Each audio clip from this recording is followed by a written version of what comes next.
toco el tema de la reforma energética.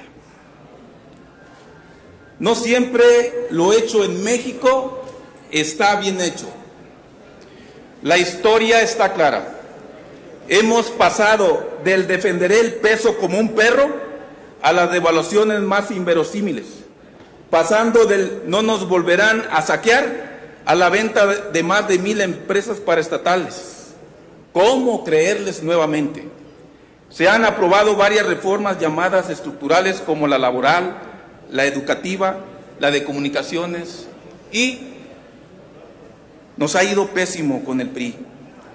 Nos ha ido pésimo con las privatizaciones.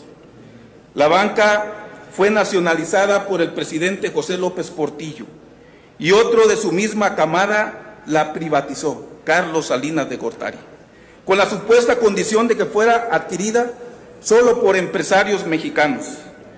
Pero con la intencionada crisis del 94 y el doloroso y ratero Fobaproa, la banca quedó casi en su totalidad en manos de banqueros extranjeros. Hoy, la banca mexicana es la más cara del mundo, cobra los intereses más altos y es también la banca que menos presta para el desarrollo del país. Hay muchos ejemplos que puedo aquí seguir enunciando como Ferrocarriles Nacionales, Imevisión Mexicana o Altos Hornos de México. La historia es clara. Pero qué mejor ejemplo que la privatización de Telmex. Esa empresa también se vendió porque no era rentable para el Estado. Claro, no sin antes llevarla a ese supuesto. Hoy es una de las empresas más rentables del mundo y le ha permitido a su dueño ser el hombre más rico del planeta. ¿Con dinero de quién creen? Su privatización tampoco ha permitido que los mexicanos se beneficien de algún modo. Dado su tamaño, es un monopolio y como tal cobra las tarifas más altas del mundo, aun cuando nos decían que al privatizarse iban a bajar las tarifas, la misma tonada que hoy tienen, pero que en la canción se llama reforma energética. Peña Nieto quiere repetir la historia de Antonio López de Santana, vendiendo al país. Peña Nieto quiere repetir la historia de Carlos Salinas de Gortari, que vendió más de 1,000 empresas mexicanas. Peña Nieto quiere oficializar el atraco a Pemex como uno de los máximos logros de su sexenio, como la privatización de esa empresa paraestatal. Todos conocemos cuántas guerras y cuánta muerte ha ocasionado el petróleo a lo largo de la historia, al igual que los minerales, al igual que las drogas, al igual que el pleito por las armas, en Irak o Arabia Saudita, en Afganistán y ahora en Siria, a veces con los pretextos más increíbles si quieren, ocultando siempre el motivo principal que es la avaricia, la ambición. Hace 75 años en nuestro México, estando Lázaro Cárdenas del Río de presidente y el petróleo mexicano en manos de extranjeros, se decidió a nacionalizar esa industria, lo que significó un sacrificio para todos los mexicanos, quienes contribuyeron en la medida de sus posibilidades a pagar las indemnizaciones correspondientes. Quienes pudieron, aportaron dinero, otros dieron sus joyas, y los que menos tenían, hasta de los marranitos se deshicieron para apoyar la nacionalización del petróleo. ¿Y todo para qué? Para intencionalmente acabarse de nuevo la industria y argumentar ahora que Pemex no tiene dinero, que necesita producir más petróleo, que en declaraciones y exposiciones mediáticas Pemex está mal. ¿Y cómo no va a estar mal con un sindicato charro al servicio y patrocinio del PRI, con la exagerada corrupción y la impunidad que se vive?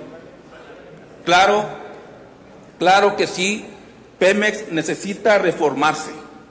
Claro que se necesita modernizar, pero sin privatizar. Invertir en la modernización de sus instalaciones y con ello abatir los costos de producción, castigando la corrupción y con ello evitar la fuga de capitales que ello propicia, saneando la relación con el sindicato, liberándose del lastre y exceso de burocratismo que le caracteriza, aplicando una reingeniería que le ayude a abaratar los costos. Se necesita la renovación de su consejo de administración, transparencia, rendición de cuentas y autonomía. necesita una Contraloría integrada por ambientalistas, investigadores y especialistas, emanados de esferas ajenas al gobierno, blindados contra cañonazos y con amplias facultades para que puedan sancionar a todos los trabajadores de la empresa y que tengan la facultad de hacer una minuciosa verificación de la producción. Pemex necesita construir sus propias refinerías que se encuentren en territorio nacional, que le den empleo a los profesionistas y obreros mexicanos, que produzcan gasolina, diésel y materias primas y que la baja en los costos impacte favorablemente con los mexicanos. Crear un fondo mexicano del petróleo integrando un fideicomiso para el mejor control de la renta y los excedentes petroleros. A nadie se le debe dar un trato especial con la ganancia de Pemex. Aclaremos el mito del 1% de ganancias que se dice, se rumora, se le participa a la familia Cárdenas. Pemex es de todos, lo mismo que Pemex en la Comisión Federal de Electricidad y en la minería. El buen ejemplo de una empresa petrolera en la que podría convertirse Pemex está en Noruega. Salen los spots diciendo que hay que tomar el ejemplo de Noruega.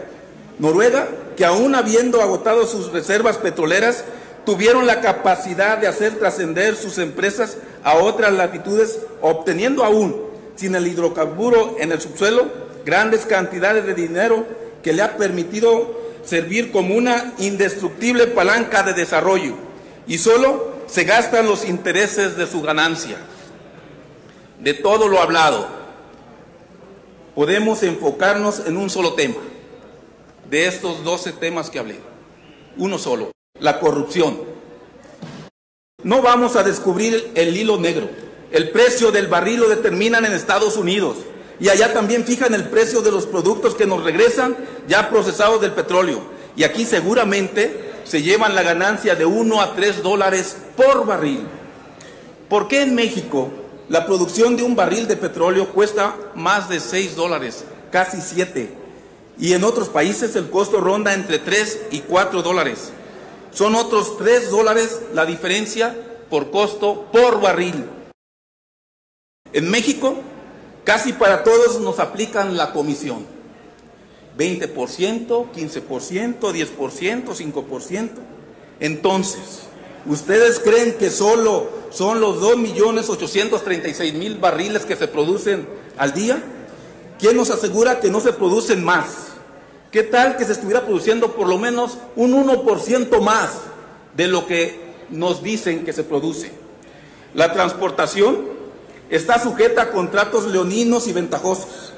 La mencionada corrupción, a la cual les acabo de mencionar, a la producción y venta por barril de petróleo, podría estar originando una pérdida, un robo de unos 20 millones de dólares diario, multiplicado por 365 días que tiene el año, es decir, estamos hablando de 7.300 millones de dólares en un año en la corrupción que se está generando en Pemex. Si México necesita para su consumo 1.9 millones de barriles diarios, considerando que la producción es de 2.836.000 barriles diarios, entonces con todas estas cuentas, con toda esta explicación, no es una necesidad nacional la privatización, es una necesidad de los Estados Unidos, con compromisos que se quieren saldar, no tienen llenadera, no se hartan. Entonces, no se necesita privatizar Pemex. Entonces, ¿qué quieren? Quieren modificar la Constitución para que empresas mexicanas y extranjeras inviertan su dinero en la cadena productiva de extracción y traslado del petróleo mexicano. Eso se llama privatizar. Y el argumento oficial de que Pemex carece de tecnología ofende a la UNAM, al Instituto Politécnico Nacional, al Instituto Mexicano del Petróleo, quienes han formado los mejores ingenieros civiles, petroleros y químicos del mundo. No a la privatización de Pemex, no a los contratos de riesgo compartido. En verdad, ¿ustedes creen que los empresarios van a arriesgar su dinero? No al despojo del 30 o 40% de la renta petrolera, no a la idea de compartir la utilidad con los empresarios. No podemos quitarle la ganancia de un 40% que actualmente se va a los estados. Y este hoyo En el presupuesto pretenden convertirlo en más impuestos a los más jodidos, con IVA en alimentos para mascotas, desaparición de pequeños contribuyentes, dándoles trato de empresarios grandes a tortilleros, a tenderos, taxistas y changarreros, con IVA a colegiaturas, eventos deportivos, rentas, a hipotecas, a pesca, a la agroindustria. No hay que perder el piso. Nunca hay que olvidar por quién estamos aquí, a quién nos debemos, quién es nuestro patrón. Es mucho lo que le debemos a Jalisco. Hoy tenemos una oportunidad de retribuirle.